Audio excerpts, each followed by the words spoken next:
அவ்வளவு சீக்கிரமா உனக்குன்னு கொடுக்கப்பட்டிருக்கிற சீட்டு, உனக்குன்னு கொடுக்கப்பட்டிருக்கிற இடத்தை இன்னொருத்தருக்கு ஆண்டவர் கொடுத்துடவே மாட்டாரு. உன்னை ஒரு இடத்துல எழுதிட்டாருன்னு வையேன், உன்னை ஒரு இடத்துல வைக்கணும்னு நினைச்சிட்டாருன்னு வைங்களேன், அவ்வளவு சீக்கிரமா நீ தப்பு பண்ண உடனே நீ அவ்வளவு வேலைக்கு ஆக மாட்ட, உன்னை தூக்கி போட்டு இன்னொருத்தரை உட்கார வைக்க முடியும். அப்படிப்பட்ட ஆட்கள் எல்லாம் இருக்காங்க.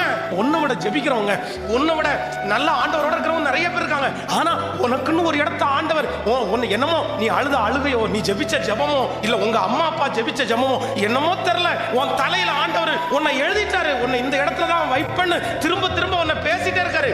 ஆனா அந்த இடத்துல இருந்து உன் பேரை எடுத்துட்டு கிறுக்கி போட்டுட்டு இன்னொருத்தரை உட்கார வைக்கிறதுக்கு ஆண்டவருக்கு செகண்ட்ஸ் போதும். ஆனாலும் இன்னைக்கு வரைக்கும் ஆண்டவர் ஏன் வெயிட் பண்ணிட்டு இருக்கிறாருன்னா, நீ கண்டிப்பா ஒரு நாள்னாலும் ஒரு நாள் நீ மனம் திரும்பி வந்துட்ட அப்படின்னா, வேலைக்காரனுடைய இடம் இல்ல, பிள்ளையினுடைய இடத்தை உனக்கு திரும்பவும் தரதற்காக தான் கர்த்தர் வெயிட் பண்ணிட்டு இருக்கிறாரு.